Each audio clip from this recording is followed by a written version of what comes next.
안녕하세요, 여러분. 소울 스토리타임입니다.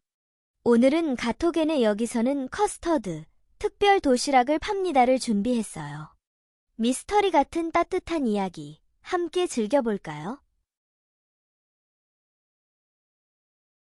제3. 장김 도시락 소녀. 내 인생. 나의 행복. 손에 넣으려면 어떻게 해야 할까? 구체적인 방법은 모른다. 그런 상태에서 시작돼버린 나의 인생. 한밤중 창밖에서 들려오는 울음소리. 갸아. 눈이 떠지지 않는다. 잠이 쏟아진다. 절반쯤 잠든 머리로 생각한다. 뭐야, 누구 목소리지? 아기가 칭얼대는 소리 같다. 이런 시간에 밖에 아기라고? 무섭다. 무슨 일이 생긴 걸까? 으갸아. 다시 계속해서 울음소리가 들려왔다. 이제 알겠다. 고양이다. 골목 어딘가에서 고양이가 싸움을 하나 보다. 갸아. 갸아. 그 목소리에 반응해서 이 집 저 집의 개들도 짖기 시작했다. 갸아. 오우, 오우. 갸아. 멍멍멍멍멍멍멍. 상당히 떠들썩한 밤이다. 나는 눈을 뜰 생각조차 하지 않는다. 그대로 잠의 나락으로 떨어진다. 폭신폭신한 고양이를 품에 안고 있었다. 동이틀 무렵 그런 꿈을 꿨다. 고양이 울음소리를 들은 탓이겠지. 내게 이 꿈은 악몽이다. 행복한 기분이었다가 눈을 뜨는 순간 괴로워지는 악몽. 되돌릴 수 없는 후회만이 쓰라림으로 남는 악몽이다. 내 이름은 사쿠라다 유리, 16살이다. 올봄에 고등학교 2학년이 되었다. 하지만 진급하고 새 학기가 시작된 뒤 학교에는 거의 가지 않는다. 별표. 아침 7시 반에 울리는 자명종 알람 소리에 일어났다. 옆에 깔린 이불에서 유리아가 자고 있다. 알람 소리 때문인지 낮은 소리로 신음한다. 이런, 안 돼, 깨우지 않도록 조심해야 한다. 나는 급히 알람을 끄고 이불에서 몰래 기어 나왔다. 별표. 나와 유리아가 사는 연립주택은 방이 2개뿐이다. 안방에는 늘 이불이 깔려 있다. 어수선하다고? 맞는 말이다. 그래도 일주일에 한 번은 이불을 볕에 말리고 커버도 부지런히 세탁해서 갈아준다.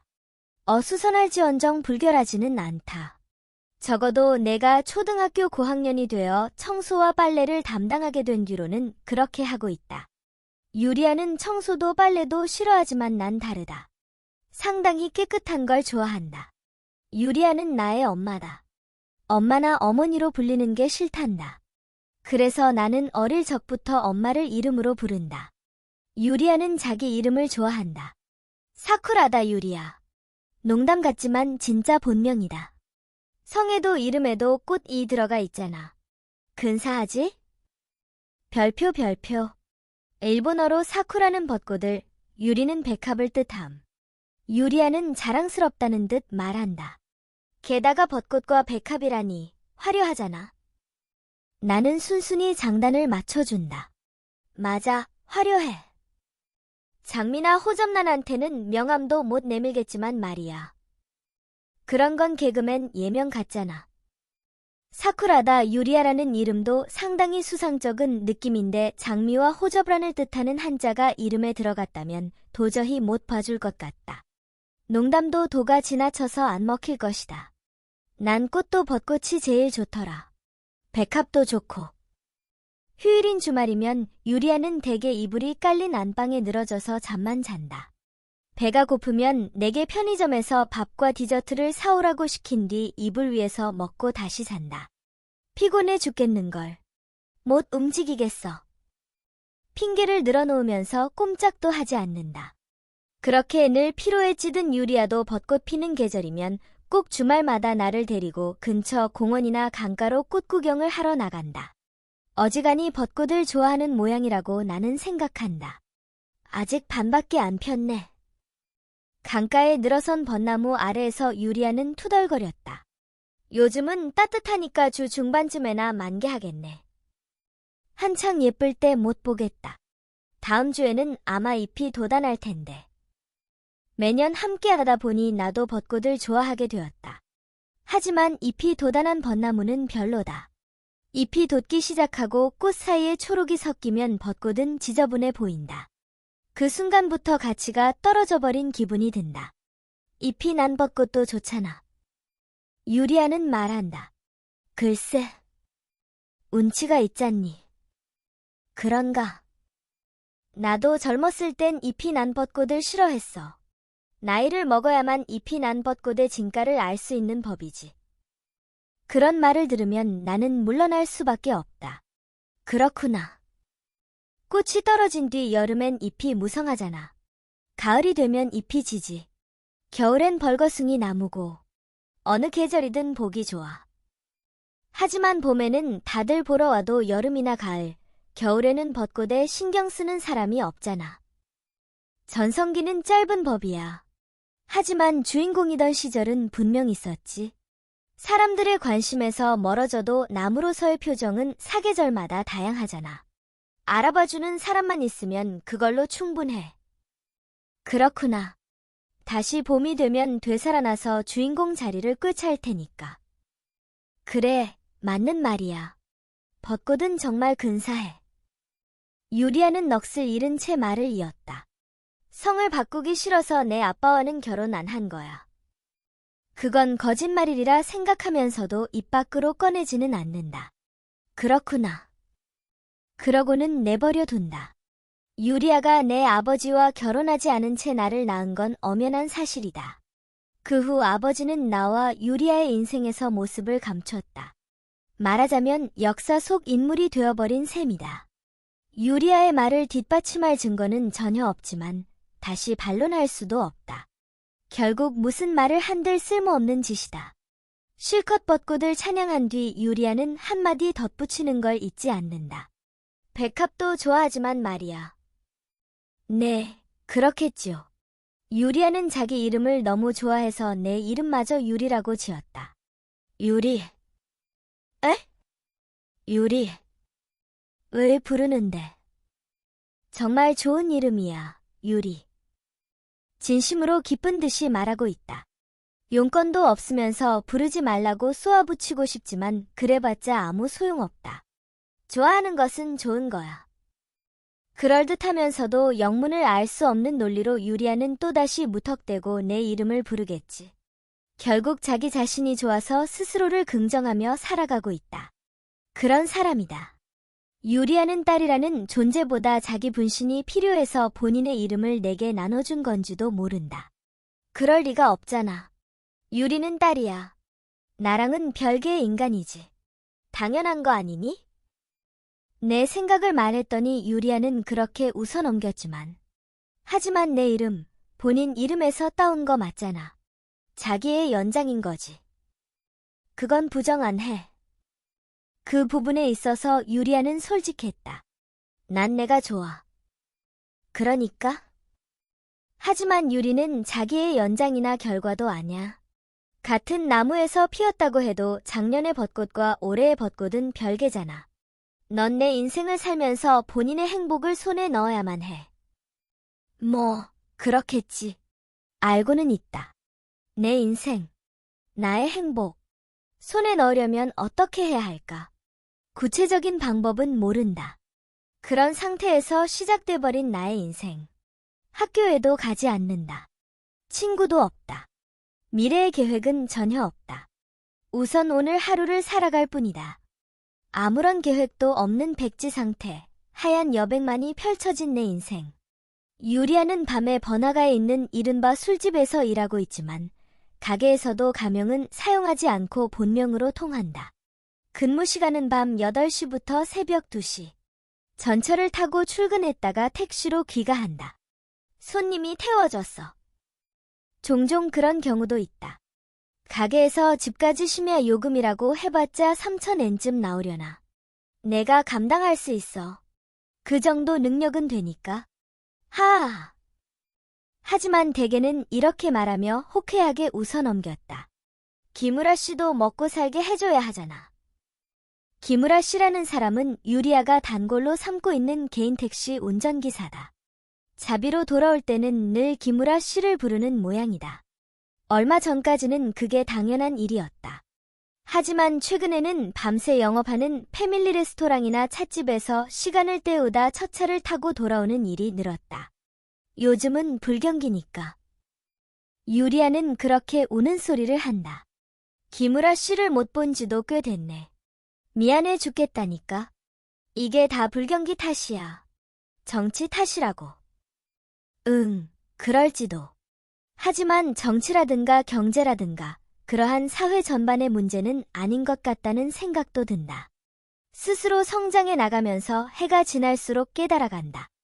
예전에 비해 유리아의 벌이가 시원찮아졌다. 꽃이 만발하던 시기는 지나고 잎이 돋아나는 벚나무가 되어버렸다. 세상사란 그런 법이다. 별표. 어쨌든 집안의 가장인 유리아는 아침에 귀가하느라 고생이 많다. 그러니 푹 쉬어야 한다. 안방을 빠져나와 미닫이 문을 닫았다. 테이블 위에는 물림새가 달린 동전 지갑이 놓여 있다. 하얀 고양이 그림이 그려진 인조 가죽의 핑크색 동전 지갑. 안에는 딱 2,000엔이 들어있다. 그것이 오늘 하루 나의 생활비다. 유리아는 아침부터 낮까지 잠을 잔다. 그리고 저녁에 출근한다. 나는 유리아는 유리아대로 각자 알아서 끼니를 챙겨 먹는다. 아침도 점심도 저녁도 따로따로. 예전부터 쭉 그렇게 살아가고 있다. 세면대에서 세수한 뒤 이를 닦았다. 잠옷으로 입는 트레이닝복 위에 얇은 다운 패딩을 걸치고 밖으로 나왔다. 5월이라고는 해도 여전히 아침 바람은 차갑다. 목적지는 도시락 가게다. 연립주택을 나와 골목에서 큰 길로 나가면 오른쪽으로 돌았다가 바로 좌회전한다. 거기에서 나는 걸음을 멈췄다. 언덕길 아래에 있는 자그마한 도시락 가게. 그 앞에 고양이가 앉아 있었다. 갈색과 흰색이 섞인 커다란 고양이다. 싫은데 어쩌지? 고민하는 사이에 고양이가 쓱 일어서더니 도시락 가게와 그 옆에 빌딩 사이로 들어가 버렸다. 안도의 한숨을 내쉬며 다시 걸음을 내디딘다. 나는 고양이가 껄끄럽다. 싫어하냐고? 전혀 아니다. 그렇진 않은데 고양이와는 엮이기 싫다. 엮여서는 안 된다. 그렇게 결심했다. 5월의 하늘은 약간 흐렸다. 도시락 가게에는 오늘도 아저씨의 모습이 보이지 않는다. 여자뿐이다. 별표. 도시락 가게. 가게 이름이 뭐였더라. 기억나지 않는다. 나는 늘 그 가게에서 아침 겸 점심을 산다. 때로는 다른 도시락을 고를 때도 있지만 대개는 김 도시락을 산다. 흰살 생선 튀김 한 조각과 치쿠와 튀김 이 하나. 한 입 분량의 우엉 볶음과 달걀 프라이. 거기다 어째선지 닭튀김도 하나 들어있다. 반찬 아래에는 김이 깔려있고 그 밑에 간장과 가다랑어포로 간을 한 밥이 꽉 채워져 있다. 이렇게 해서 300엔이다. 한 그릇 먹으면 저녁까지 속이 든든하다. 완전 이득이다. 더군다나 이 가게에서 파는 도시락은 굉장히 맛있다. 대롱 모양의 속이 빈 어묵을 튀긴 것. 유리아는 요리를 하지 않는다. 사온 빵을 봉지에서 꺼내 토스터에 굽는다든가 밑반찬을 전자레인지에 데우는 정도는 하지만 무 하나를 통째로 썰어서 살만 바른 방어를 넣고 조린다든가 밀가루에 버터를 넣고 가열해서 화이트 소스를 만드는 등의 요리는 전혀 하지 않는다. 그래서 난 엄마의 말을 모른다. 이 도시락 가게의 맛이야말로 내게는 엄마의 말이나 마찬가지다. 꽤 오래전 초등학생 시절부터 이 가게에서 도시락을 사 먹었으니까. 그 이전에는 뭘 먹고 살았는지 잊어버렸다. 그만큼 나는 이 가게의 맛에 익숙해졌다. 그리고 단골인 주제에 아직 가게 이름도 모른다. 근데 참 별난 도시락 가게야. 처마 끝에 달린 차양이나 내부 인테리어가 꼭 케이크 가게 같아.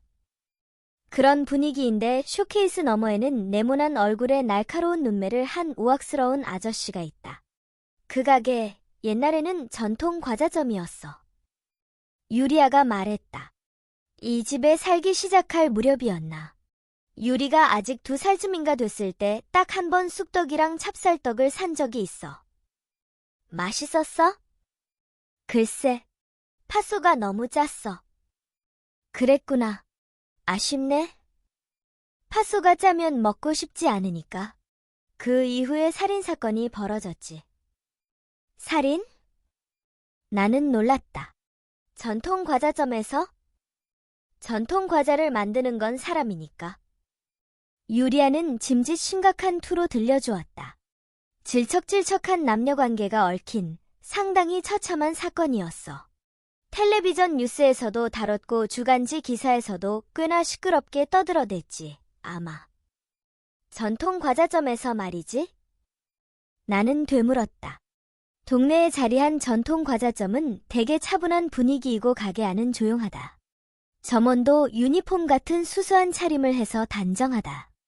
예외야 있을 수 있지만 대체로 그런 인상이다. 살인사건이 일어날 무대라고 하기엔 너무 의외다. 가게에서 일하던 사람이었어? 어떤 사람들이었는데?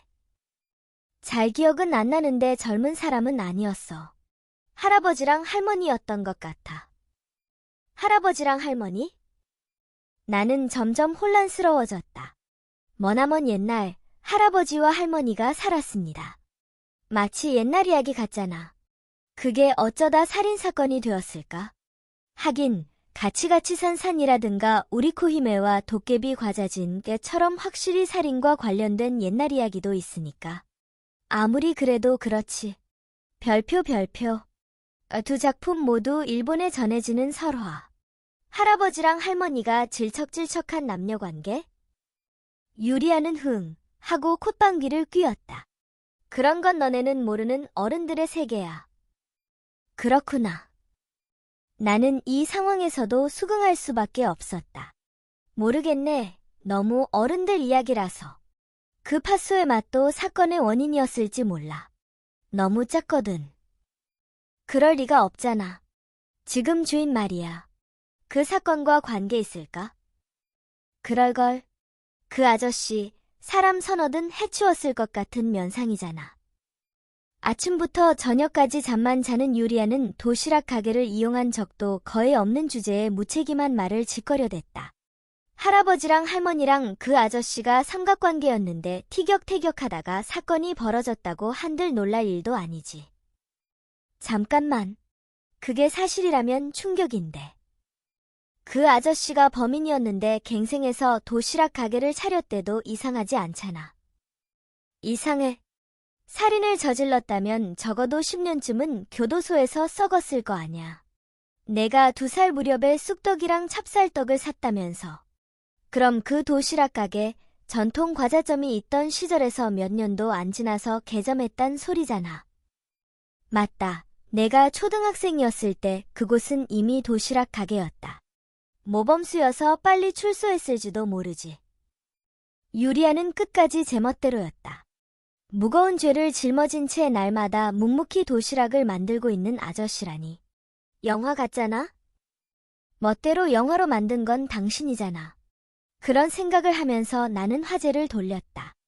어쨌든 저 가게 원래 전통 과자점이었을 것 같진 않아. 연노란색 차양이나 새하얀 내부 인테리어, 유리로 된 쇼케이스는 아무리 봐도 케이크 가게다.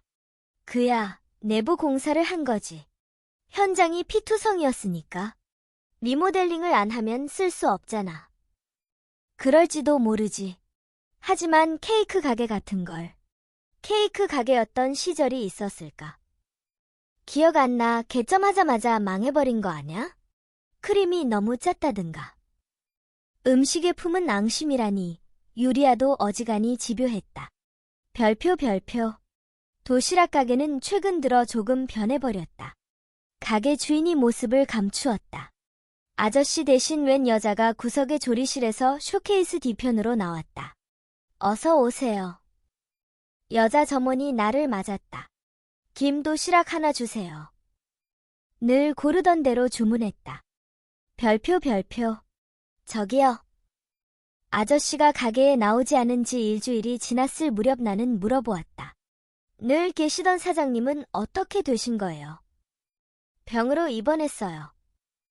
여자 점원은 미간에 선명한 주름을 지으며 대답했다. 병이요? 네, 병에 걸렸어요. 점원은 눈을 내리깔았다. 미간의 주름은 한층 깊어져 있었다. 어떤 병인지, 회복하려면 멀었는지 자세한 내용을 캐물으면 안 될 것 같은 느낌. 심각한 병인가? 아저씨라고는 해도 이미 지긋한 할아버지였다. 나을 수 있는 건가? 회복되면 다시 돌아오실 수 있을까? 그대로 영영 세상을 떠나시는 건 아니겠지? 이런저런 걱정이 들었다. 호감을 줄 만한 인상이라기보다 눈매가 날카로운 유리아의 말대로 사람 서너든 해치웠을 것 같은 면상의 아저씨. 하지만 사실 난 아저씨가 좋았다. 아저씨와 자주 이러니저러니 이야기도 나눴다. 어쨌든 벌써 10년째 단골이다.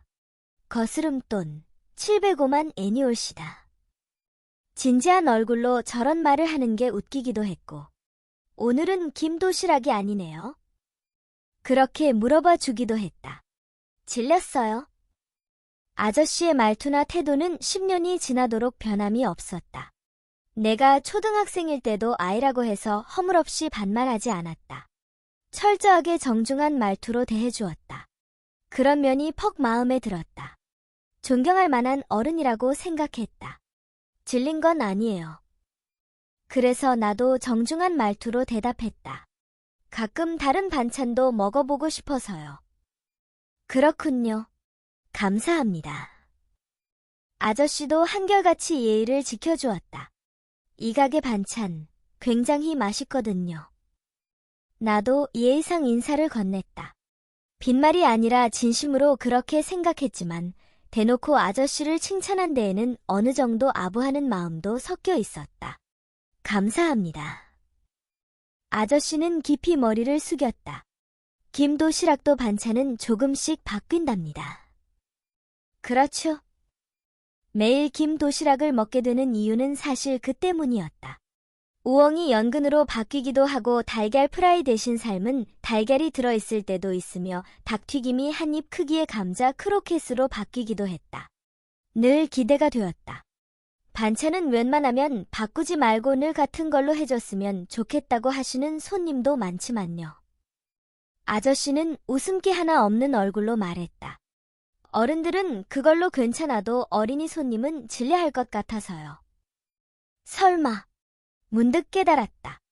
아저씨는 어쩌면 날 생각해서 반찬에 변화를 주었던 건가. 오늘은 함박스테이크 도시락 주세요. 거스름돈 560만 애니올시다. 감사합니다. 감사의 말이라면 나도 하고 싶었다. 얼굴은 우악스럽고 무서워 보여도 심성은 다정한 아저씨였다. 고마워요, 아저씨. 돌아가시는 일이 없었으면 좋겠다. 별표. 아저씨가 보이지 않게 된 뒤로 김도시락 반찬의 사소한 변화는 사라졌다. 우엉볶음과 달걀 프라이, 닭튀김. 이 반찬들은 그것대로 맛있으며 믿고 먹을 수 있는 한결같은 맛이다. 그렇긴 하지만 역시 약간 뭔가 부족한 느낌은 있다. 포인트가 꽉 찼네요. 쇼케이스에서 도시락을 꺼내며 점원이 말했다. 포인트요. 별 생각 없이 되묻다가 깨달았다. 매일 무의식적으로 돈과 함께 이 가게의 포인트 카드를 동전 지갑에서 꺼냈다는 걸 얼마나 쌓였는지 전혀 개의치 않았다. 좋아하는 차나 생수를 한 병 가져가세요. 점원은 옆에 놓인 음료 전용의 소형 냉장고를 가리켰다. 좋아하는 차나 생수라. 다소 생소한 브랜드의 페트병에 담긴 녹차와 우롱차와 천연수가 진열된 소형 냉장고. 말하기 못하지만 마시고 싶은 생각이 들지 않는다. 그러고 보니 이 가게를 다닌 지도 상당히 오래되었는데 음료를 산 적은 없었네. 보통은 언덕 중간에 있는 편의점에서 산다. 좋아하는 차는 없는 것 같은데. 그렇다고 거절하기도 미안하다. 이 차로 할게요. 녹차가 담긴 병 하나를 마지못해 꺼내 들었다. 그리고 이것도 가져가세요. 점원이 자그마한 종이봉투를 내밀었다. 뭐예요? 점원의 눈꼬리가 조금 내려가며 표정이 서글서글해졌다. 경품이에요. 살짝 웃은 것도 같다. 나는 가게를 나와 걸음을 옮겼다. 도시락 가게 앞에 언덕길을 올랐다. 집으로는 곧장 돌아가지 않을 생각이다. 밖에서 도시락을 먹어야지. 오늘의 일정은 먹으면서 생각하자. 오전 8시. 나는 오늘도 학교를 건너뛴다. 아예 처음부터 가는 척할 마음조차 없었다. 외투 안에는 잠옷 차림 그대로였다. 언덕을 다 오르면 빌딩 사이로 공원이 있다. 공원으로 들어가 벤치에 앉았다. 넓지도 그리 볕이 들지도 않는 공원. 나 혼자뿐인 수요일 오전 8시의 공원. 얼마 전까지 벤치 옆에는 하얀 목련이 피어 있었다. 지금은 이미 잎으로 뒤덮였다. 나는 무릎 위에 김 도시락을 펼쳤다. 앞으로 1시간 뒤면 근처 어린이집에서 선생님을 따라 나온 원생들로 공원이 시끌벅적해진다. 사정을 훤히 알고 있다. 과거에 내가 다니던 어린이집이니까. 안면이 있는 선생님은 한 사람도 없지만 좀 찔리는 기분은 든다. 원생들이 오기 전에 밥을 다 먹고 장소를 옮겨야겠다. 그 다음엔 뭘 한다. 정하지 않았다. 상황에 따를 뿐 역 뒤편에 있는 만화 카페에라도 갈까? 다음 일정은 새하얀 백지 상태. 늘 그렇다. 평일 오전에는 학교에도 가지 않은 채 빈둥빈둥 논다. 그러고 보니 나 어딜 봐도 수상한 사람 같네. 평범한 사람이라면 가능한 일들이 내게는 불가능하다. 평범해질 수 없는 나고한 인간.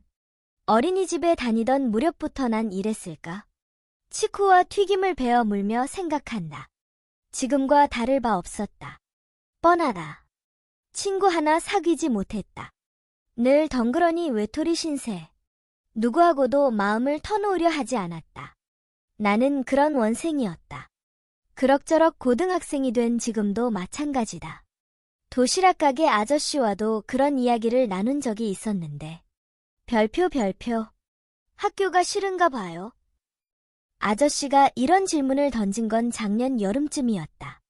내가 학교에 가지 않고 어슬렁거리고 있다는 걸 눈치챈 모양이었다. 네? 나는 대답했다. 나도 그랬지요. 아저씨는 말했다. 다 함께 단체 행동을 하는 게 어찌나 힘들던지. 그거 끔찍하죠. 앞으로 나란히 정렬해서 행진하는 거 진짜 힘들어요. 1시간 동안 자리에 앉아서 얌전하게 선생님 말씀을 듣고 있는 것도 고역이었죠. 맞아요. 완전 동감이에요. 토할 것 같은 기분이 들잖아요. 전 실제로 교실에서 토해버렸어요. 아저씨는 물끄러미 내 얼굴을 쳐다봤다. 개워낸 거예요. 네? 괴로웠겠네요. 동정 어린 목소리였다. 맞아요.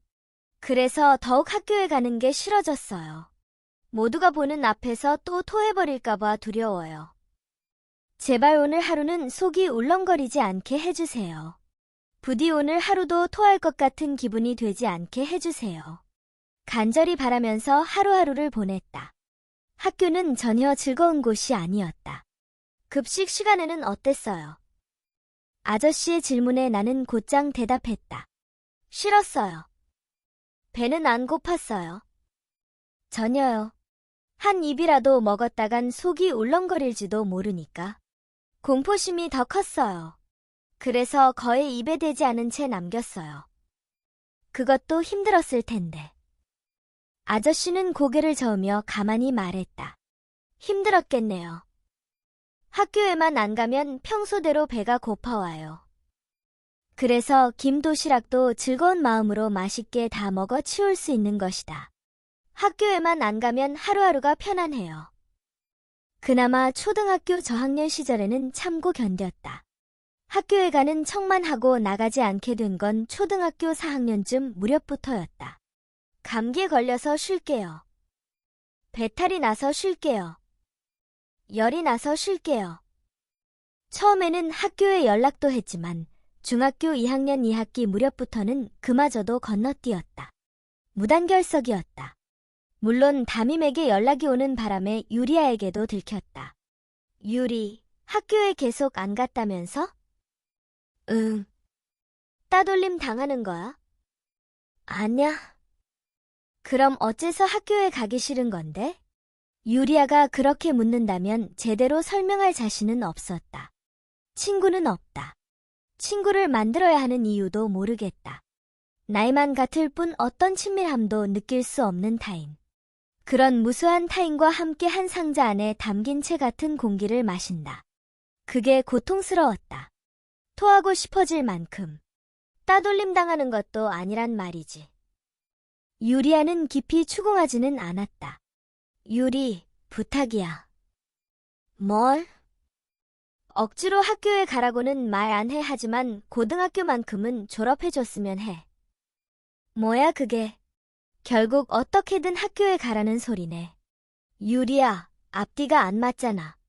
그렇다고 유리아에게 반항할 만한 이유도 근거도 없었던 나는 결국 순순히 따랐다. 엉망진창인 성적으로도 합격할 수 있는 최저 커트라인의 공립고등학교에 입학해서 같은 반 친구들의 이름과 얼굴도 기억하지 못한 채 아슬아슬한 출석 일수로 2학년에 올라갔다. 역시나 속이 울렁거리면 몸이 안 좋은데 보건실에 가도 될까요?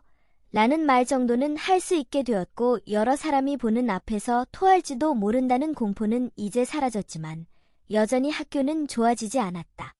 가지 않아도 된다면 그보다 더 좋은 방법은 없을 텐데. 고등학교만은 졸업하라는 말이지. 까다롭네. 이해는 한다. 졸업장은 필요하단 뜻이겠지. 부모 마음이 그렇다. 이해는 해, 유리야. 유리아는 옳을 때는 옳다. 나보다는 어른이니까. 알고는 있다. 하지만 난 도무지 학교란 곳에 적응이 안 된다. 단체 행동보다도 전 인간관계 자체가 힘든 것 같아요. 하지만 이렇게 대화가 되잖아요. 아저씨라서 그래요. 아저씨와는 몇 년 전부터 쭉 알아왔고 조금씩 말을 주고받다 보니까 지금처럼 대화가 되는 거예요. 아저씨는 이야기할 때 제대로 예의를 갖춰서 말해줄 뿐만 아니라 억지로 거리를 좁히려고도 하지 않는다. 그래서 안심하며 이야기를 나눌 수 있다. 근데 전 친구가 뭔지 잘 모르겠어요. 이제 막 알게 된 상대와 어떻게 친해질 수 있는 걸까? 어떻게 금세 서로에게 익숙해져서 상대를 별명으로 부르며 손을 잡거나 껴안을 수 있는 거지? 전혀 모르겠다. 솔직히 말하면 기분 나쁠 정도다. 확실히 친구라는 게 묘한 존재이긴 하죠. 아저씨는 생각을 거듭하며 팔짱을 꼈다. 초등학생, 중학생, 고등학생, 대학생. 참 다양하지만 생각할수록 신기하긴 하네요.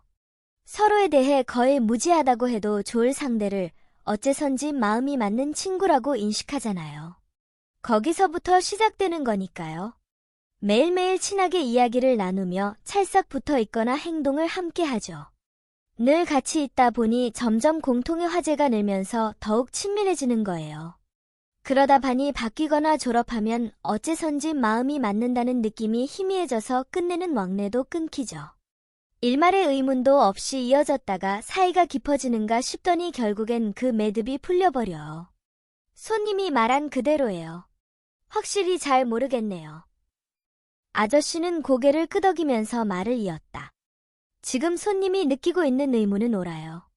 친구라는 건 시간의 성과랍니다. 오랜 시간에 걸쳐서 때로는 친밀했다가 또 때로는 소원해지죠. 하지만 역시나 만나고 싶어지고 만나면 즐겁지요. 그렇게 어중간한 상태로 함께 시간을 보내다 보니 결과적으로는 소중한 관계로 여겨지는 거예요. 그런 상대가 진짜 친구겠죠. 적어도 전 그렇게 믿는답니다. 나는 꾸벅 고개를 끄덕였다. 하지만 말이죠. 그 한 시절을 함께 즐겁게 지내다가 화려하게 해산하는 관계도 그 나름대로 친구인 건 틀림없어요.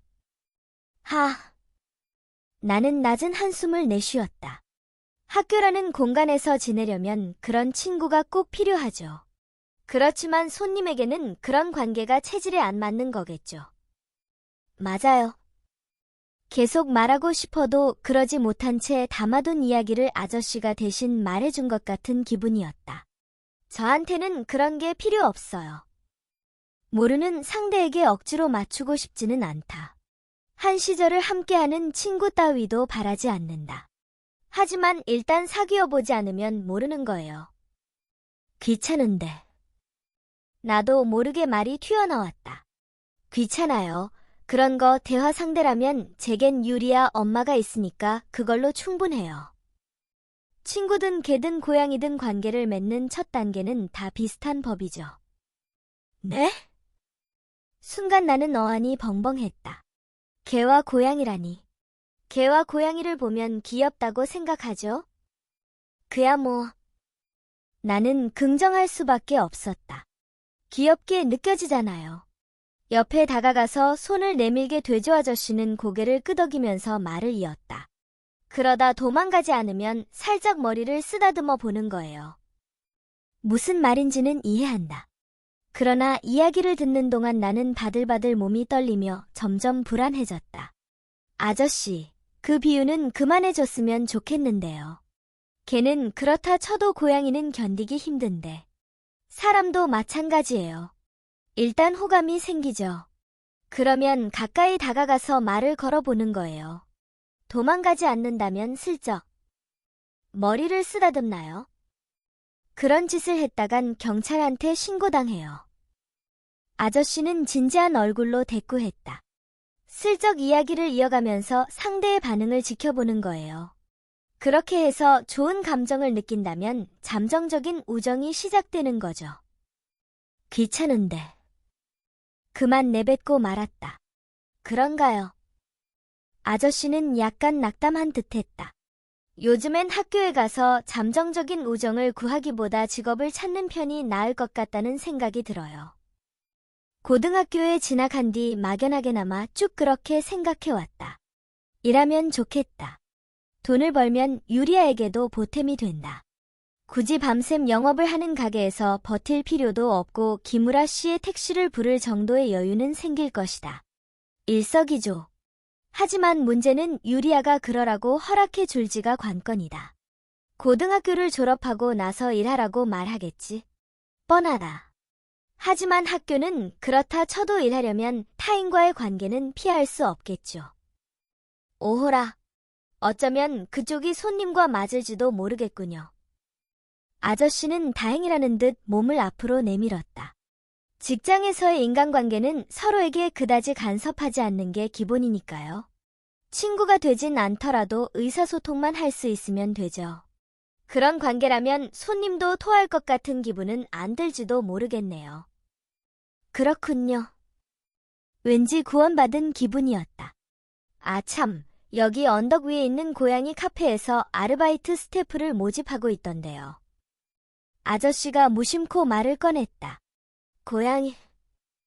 아마도 내 안색은 바뀌었으리라. 고양이는 안 돼요. 싫어해요. 그런 건 아닌데 안 돼요. 아하. 아저씨는 멋대로 이해한 모양이었다. 죽은 마누라도 그랬지요. 고양이를 굉장히 좋아했어요. 그런데 만지면 눈물이랑 콧물의 재채기가 나왔죠. 체질이었어요. 다르다. 내 경우엔 알레르기 같은 게 아니다. 아저씨의 죽은 아내와는 다르다. 하지만 나는 결코 아무것도 말하지 않았다. 별표 김 도시락은 오늘도 남김없이 비웠다. 맛있었다. 녹차도 절반쯤 마셨다. 맛없는 건 아닌데 미묘한 맛이었다. 나는 가게 여자에게 받은 종이봉투를 열어보았다. 어라? 목소리가 튀어나왔다. 이게 뭐야? 고양이 먹이가 들어있었다. 사료가 담긴 작은 봉지였다. 어째서 이런 게 들어있지? 하필이면 나한테 고양이 먹이를 주다니. 서글서글한 표정으로 웃으면서 건네길래 과자라도 주는 건가 싶었는데 고양이 먹이라니. 바보 취급하고 있잖아. 필요 없다고. 당장이라도 버리고 싶었으나 이 공원에는 쓰레기통이 없었다. 제기랄. 일어서려다가 숨을 삼켰다. 고양이다. 야옹. 벤치 아래. 내 발밑에 고양이가 와 있었다. 별표. 안 돼. 고양이와는 얽히지 않을 거야. 오래전에 결심한 일이다. 그래, 벌써 6에서 7년이나 지난 초등학교 시절에. 벗어나야 해, 당장. 별표. 하지만 발이 움직이지 않았다. 야옹. 고양이가 내 종아리에 몸을 비벼댔다. 폭신폭신한 삼색털 고양이다. 연갈색과 진갈색 털이 섞인 머리에 핑크빛 코, 연갈색 등의 하얀 내 발의 삼색 털 고양이. 밑장이랑 닮았다. 판박이다. 내가 방치한 채 외면해버린 밑장. 별표. 그러고 보니 그때도 나는 공원에 있었다. 물론 여기는 아니다. 언덕 아래의 지하철역 옆에 있는 작은 공원이었다. 그곳에서 나는 밑장을 만났다. 밑장. 내가 그 고양이에게 붙인 이름이었다. 굉장히 마르고 꼬질꼬질했던 밑장. 핑크색 동전 지갑에서 돈을 꺼내 슈퍼마켓에서 밑장에게 줄 먹이를 샀다. 사료가 담긴 작은 봉지. 맞다. 아까 도시락 가게에서 받은 그 작은 봉지와 같았다. 밑장. 이름을 부르면 밑장은 공원의 천리향 꽃덤불에서 나왔다. 밑장은 먹이를 챙겨주는 나를 따르게 되었다. 사료가 담긴 작은 봉지는 벽장 서랍에 숨겨두었다. 유리아에게는 비밀이었다. 우와. 유리아는 고양이를 좋아했다. 텔레비전 방송에서 고양이가 나오면 늘 새된 함성을 질렀다. 내 동전 지갑도 고양이 무늬이고 화장품 파우치에도 고양이 일러스트가 그려져 있다. 우와. 거리를 걷다가 고양이를 발견하면 꿈쩍 않고 서서 새된 함성을 질렀다. 그대로 쭈그리고 앉아 다시금 새된 함성을 지른다. 냥이야, 야옹아, 이리 와봐. 대개 고양이는 경계하며 다가오지 않는다. 불쾌한 기색을 내비치며 총총히 가버린다. 유리아는 아쉬운 듯 그 모습을 바라본다. 고양이는 저런 식으로 매정하게 구는 면이 마음에 들더라. 그러고는 한숨을 내쉰다. 고양이 기르고 싶다. 유리아와 내가 사는 연립주택은 반려동물을 키우는 게 금지였다. 이사 가면 되지. 나는 말했다. 그러자. 돈을 모아서 반려동물을 기를 수 있는 건물로 이사 가는 거야. 유리아도 입으로는 그렇게 말한다. 그러다 이사에 관한 이야기는 자연스레 한낱 꿈처럼 사라진다. 아마 저금할 여유가 없어서겠지. 어쩔 수 없다. 그래서 나도 밑장을 집에 데려가는 건 애초에 생각조차 하지 않았다. 물론 유리아는 고양이를 좋아하면서도 내게 따끔하게 주해준 적이 있었다. 기를 형편이 안 되니까 밖에서 고양이에게 먹이를 주거나 하면 안 돼. 책임지지 못할 일은 하지 말아야 해. 책임이라니? 나는 고개를 갸웃거렸다. 이해가 되지 않았다. 평생 돌봐주고 함께 있어주는 것, 그게 책임을 지는 거야. 그런 말을 들었으면서도 당시에 나는 전혀 이해하지 못했다. 밑장과 친해지고 싶어. 날 잘 따랐으면 좋겠어. 그런 생각뿐이었다. 사람과 친해지고 싶다거나 사랑받고 싶다는 생각은 못하면서도 밑장에게는 사랑받고 싶었다. 밑장은 귀여웠다. 너무 사랑스러웠다. 살쪘네, 밑장. 나는 기뻤다. 밥을 잘 챙겨 먹어서 그런가 봐. 잘 됐다. 기뻤다.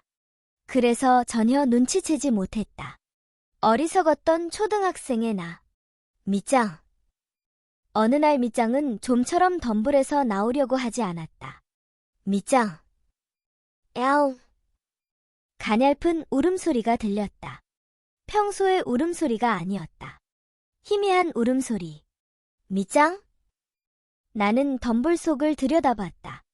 그리고 눈을 동그랗게 떴다. 밑장이 그곳에 누워 있었다. 나를 쳐다봤지만 움직이지 못하는 것 같았다. 밑장. 대답을 해온 쪽은 밑장이 아니었다. 야옹. 눈도 뜨지 않은 새끼 고양이였다. 밑장은 배 속에 새끼를 품고 있었다. 밑장은 임신 중이었다. 나는 새끼 고양이들을 보면서도 귀엽다는 생각이 들지 않았다. 큰일 났네. 그런 생각만 들었다. 알아차리지 못했다. 그렇다고 유리아의 말이 무슨 뜻이었는지 전혀 몰랐던 것도 아니었다. 길고양이에게 먹이를 줘서는 안 된다는 것, 책임도 지지 못하면서 그때그때 적당히 돌봐주는 신용을 해서는 안 된다는 것. 유리아는 옳을 때는 옳았다. 밑장 한 마리뿐이라면 밥을 챙겨줄 수 있다. 그러나 몇 마리씩은 버겁다. 밑장은 앞으로도 새끼를 낳겠지. 밑장만이 아니다. 그 새끼들의 또 그 새끼들까지. 끝이 없을 거야. 점점 늘어가겠지. 계산은 서툴러도 그쯤은 상상할 수 있었다. 나는 그 자리에서 도망쳤다. 야옹. 밑장의 목소리가 귓가에 생생히 와닿았다. 밑장, 배가 고플 텐데. 언제나처럼 밥을 먹고 싶을 거야. 새끼들에게 젖을 주니 배가 고픈 게 당연했다. 분명 나를 기다렸을 텐데. 틀림없이 앞으로도 계속 밥을 줄 거라고 기대할 텐데. 야옹. 가냘픈 울음소리도 나를 쫓아왔다. 새끼 고양이의 울음소리. 야옹. 야옹. 나는 도망쳤다. 그때 손에 쥐고 있던 사료가 담긴 작은 봉지는 집에 가는 길에 버렸다.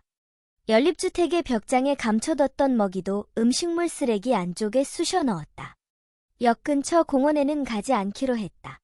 그날 이후 나는 단 한 번도 그 공원에는 얼씬도 하지 않았다. 도망친 것이다. 밑장과 그 새끼들이 어떻게 됐는지는 모른다. 야옹. 삼색털 고양이는 나를 올려다보며 울었다. 야옹. 갸르릉, 갸르릉, 목청을 높인다. 종아리에 등을 대고 비벼댄다. 응석을 부린다. 밑장. 나는 중얼거렸다. 안 돼, 밑장. 내게 이러지 마. 그날 난 밑장을 버리고 도망쳤어. 밑장만이 아냐. 새끼들의 목숨까지 내버린 채 도망쳤다고. 나는 평범하게 살아갈 수 없는 낙오자야. 게다가 인간 쓰레기야. 밑장. 멀리하는 편이 좋아. 저리 가. 밑장. 아니라. 밑장이 아니야. 밑장은 분명 죽었겠지. 밑장일 리가 없다. 부탁이니까 저리가 어딘가로 가버리라고. 제발. 밑장. 제발 떨어져. 나는 벤치에 앉아서 삼색털 고양이의 부드러운 온기를 종아리로 느낀 채 꼼짝도 할 수 없었다. 이 녀석 이름은 그게 아닌데. 바로 옆에서 목소리가 들려왔다. 논코라고 해. 제대로 안 불러주면 말을 안 들어. 나는 시선을 들었다. 벤치 바로 옆에 남자애가 서 있었다. 논코는 맨입을 온 사람이 하는 말은 좀처럼 안 듣는다고. 남자애는 입을 비쭉거렸다. 엄마가 하는 말이라면 조금 듣지만. 이 애는 내 고양이야? 응. 남자애가 고개를 끄덕였다. 우리 집 고양이야. 초등학교 5, 6학년쯤 됐을까? 마르고 자그마한 체형인데도 목소리가 상당히 굵직했다. 좀 더 나이가 많으려나. 그런데 어째서 수요일에 이런 시간에 여기에 있는 거지? 그야 나도 난 말할 처지는 아닌 수상한 사람이지만. 너 중학생이야? 일단 물어봤다. 응, 얼마 전에 막 입학했어. 오늘 학교는 안 갔어? 개교기념일이라서 쉬는 날. 곧장 반응이 오는 거침없는 답변이었다. 빤히 얼굴을 쳐다봤더니 남자애가 희죽거렸다. 수상한데. 개교기념일이란 말이지. 거짓말일지도 모른다. 그쪽이야말로 학생인 것 같은데. 학교는 어쨌어? 남자애가 되받아쳤다. 개교기념일이야. 나도 지지 않고 응수했다. 거짓말이겠지. 남자애는 크게 웃어댔다. 너야말로. 뭐지, 이 느낌은. 나는 남자애와 이야기하면서 이제껏 경험하지 못했던 기분을 느꼈다. 즐겁다. 어쩌면 이 느낌이 도시락 가게 아저씨가 말하던 그런 건가. 관계를 맺는 첫 단계. 이야기를 이어가며 상대의 반응을 살핀다. 좋은 감정을 느끼게 해준다는 그것. 이렇게 나이 어린 내송이를 상대로도 느낄 수 있구나. 곁으로 다가와 말을 걸기만 해도 상대와 관계를 맺을 수 있다는 건가. 논코. 내 다리에 달라붙어 있던 삼색털 고양이를 남자애가 끌어안으려고 했다. 삼색털 고양이는 스르르 빠져나갔다. 이 녀석. 혀를 차면서 남자애가 팔을 뻗는다. 야옹. 삼색털 고양이는 몸을 비틀면서 남자애의 품 안에 붙잡혔다. 무척 싫어하는 눈치다. 잡았다. 의기양양하게 말을 내뱉자마자 남자애가 표정을 일그러뜨렸다. 아야. 왜 그래? 발톱으로 팔을 긁었어. 삼색털 고양이가 눈을 번뜩이고 있었다. 이 녀석 도통 가만히 있질 않는다니까. 내 말은 절대 안 들어. 오늘도 그래. 밖에 못 나가게 했는데도 도망가 버렸어. 집 안에서만 기르는 거야? 그 편이 안전하겠네. 화분에 물을 준다고 할머니가 방충망을 열었는데 그 사이로 휙 빠져나가 버렸어. 남자애는 지긋지긋하다는 듯 삼색털 고양이의 머리를 쿡 찔렀다. 삼색털 고양이의 눈이 다시 번뜩였다. 아야! 발톱을 더욱 깊게 찌른 모양이다. 그래서 쫓아왔어. 무사히 잡을 수 있어서 다행이야. 잘 됐네. 남자애는 고개를 끄덕였다. 논코는 예전에 길고양이였어. 그래서 자주 탈주해. 대부분 몇 시간 만에 돌아오긴 하지만 그 사이에 교통사고라도 당할까봐 가족 모두 걱정한다니까.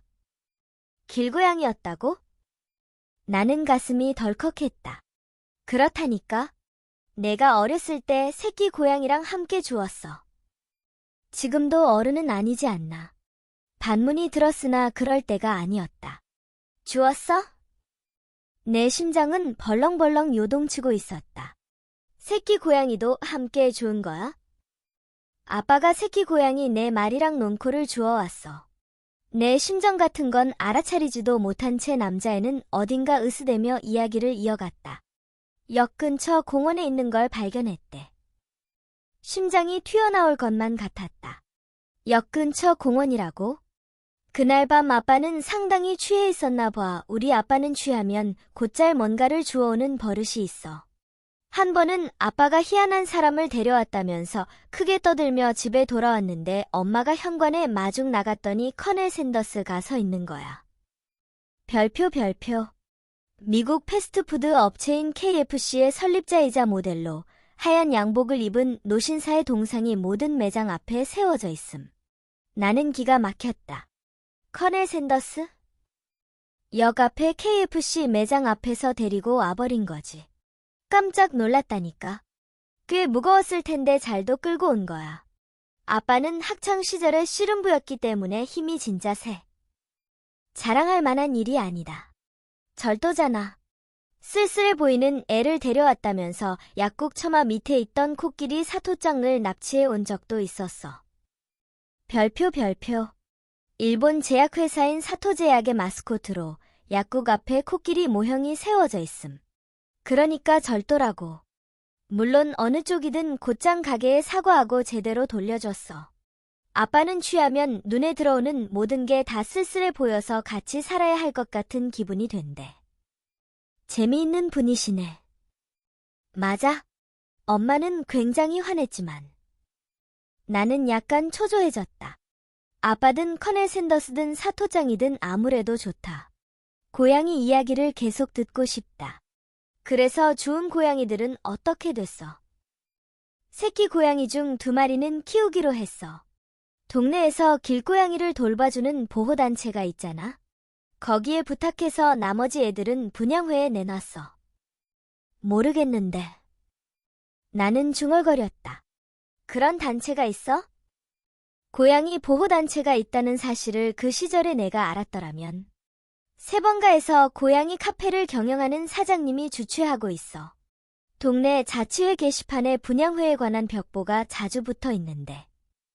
남자애는 공원 입구를 가리켰다. 저기에도 게시판이 있잖아. 이번 달에도 붙었을걸. 몰랐어. 나는 다시 중얼거렸다. 당시 초등학생이던 내가 그 사실을 알았더라면 그 사람들에게 상담할 수 있었을 텐데. 밑장과 새끼 고양이들을 버리고 도망치지 않아도 되었는데. 나머지 2마리는 어떻게 됐어? 우리 집에 있어. 사실은 내 말이 다 분양회에 맡기려고 했는데 정이 들어서 못 보내겠다고 엄마가 그래서. 그랬구나. 안도. 마음속에 서서히 번지는 평온함.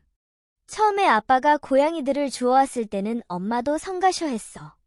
원래 걔는 좋아해도 고양이는 안 좋아했거든. 그랬구나. 하지만 지금은 굉장히 귀여워하셔. 할머니랑 엄마가 고양이들을 서로 독차지하려고 싸울 정도라니까. 그러하구나. 콧속이 시큰거렸다. 한 마리는 수컷인데 이름이 무타야. 다른 한 마리는 암컷이고 돈코라고 불러. 그래. 콧속이 찡해오는 걸 참았다. 울면 안 돼. 이 애가 이상하게 생각할 거야. 그렇구나. 무타도 돈코도 도망치지 않는데 논코 혼자만 탈주하는 버릇을 못 버렸다니까. 다들 살아있었구나. 제대로 된 집의 가족이 되어 행복해졌구나. 할머니랑 아빠랑 엄마랑 이 남자애한테 듬뿍 사랑받고 있구나. 다행이다. 정말 다행이야. 그만 돌아가지 않으면 할머니가 걱정하셔. 남자애가 걸음을 옮기기 시작했다. 잠깐만. 나는 아이를 불러 세웠다. 이거 줄게. 아까 도시락 가게에서 받은 종이봉투를 남자애에게 건넸다. 뭐야? 남자애는 수상하다는 듯 눈살을 찡그렸다. 남자애에게 안겨있는 밑장, 아니 논코가 종이봉투에 코끝을 가까이 댔다.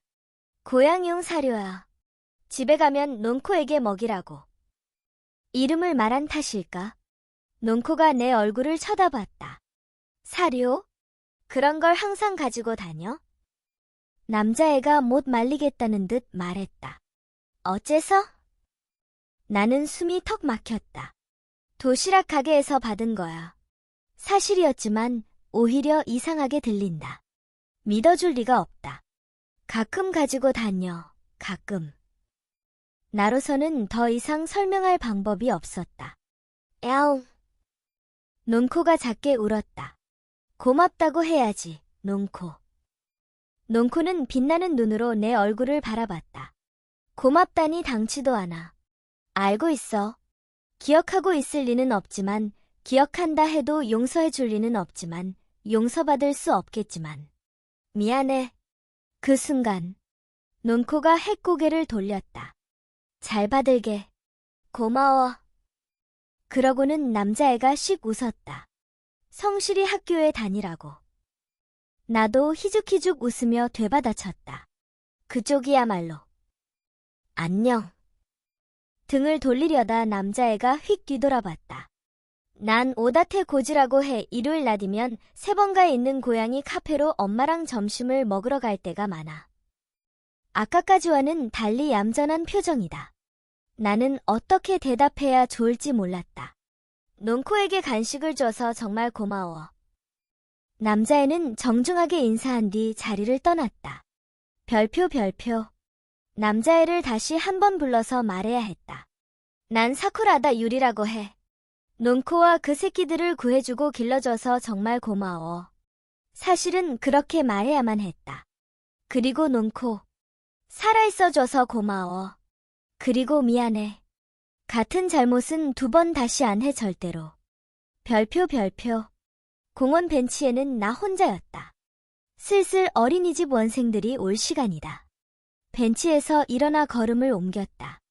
공원 입구에 동네 자치회의 게시판이 세워져 있었다. 이제껏 주에 깊게 본 적도 없던 게시판에 포스터 한 장이 붙어 있었다. 5월의 보호묘 분양회에 관하여. 아까 남자애가 말한 보호단체의 포스터였다. 세번가의 고양이 카페 주소와 전화번호도 적혀 있다. 세번가의 고양이 카페. 언젠가 도시락 가게 아저씨가 아르바이트를 모집하고 있다던 그 가게 아닐까? 이 고양이 카페에 가고 싶다. 가보자. 언제? 오늘, 지금 당장. 아직 문을 안 열었으려나. 편의점에 가서 커피라도 마시면서 시간을 보낸 뒤에 가보는 거야. 아저씨와 그 이야기를 나눴던 때는 작년 여름이었다. 아르바이트는 이제 안 구하려나. 그래도 상관없다. 가보자. 보호활동에 자원봉사로 참여할 수 있을까? 물어봐야지. 논코와 그 새끼 고양이들을 향한 속죄가 될 거라고는 생각하지 않지만 그러고 싶다. 학교뿐만이 아니다. 나는 밑장을 버린 그날로부터도 계속 도망치고 있었다. 이제야 겨우 멈춰서서 마주할 수 있게 되었다. 그런 생각이 든다. 오늘은 일단 그렇게 해보는 거야. 내일은? 내일은 글쎄. 성실히 학교에 가볼까? 좋아, 결심했어. 내일은 학교에 가는 거다. 내일 모레는 갈지 안 갈지 모르지만 내일은 가봐야지. 유리아는 말하곤 했다. 넌 내 인생을 살면서 본인의 행복을 손에 넣어야만 해. 맞는 말이다. 유리아는 옳을 때는 옳다. 유리아의 말대로 고등학교만큼은 졸업할 수 있도록 노력해보는 것도 나쁘지는 않다. 그리 만만치 않으려나. 이제까지의 인생에서도 불가능한 일이었는데 역시 끝까지 버티지 못할지도 모른다. 아무래도 학교에는 못 다니겠어.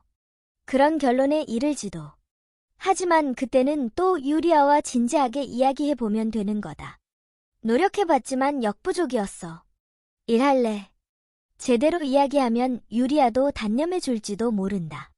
앞으로 일요일 점심은 고양이 카페에서 먹자. 오다테 고지와 그 엄마를 만나서 인사를 해야 한다. 논코와의 일을 제대로 설명하긴 힘들지만 넌지시 감사의 말을 전하고 싶다. 이런 일정이 상당히 빡빡해졌잖아. 여태 이런 적이 없었는데. 내 인생, 앞날은 백지 상태. 하얀 여백뿐이다. 내 인생, 나의 행복. 손에 넣으려면 어떻게 해야 할까? 구체적인 방법은 모른다.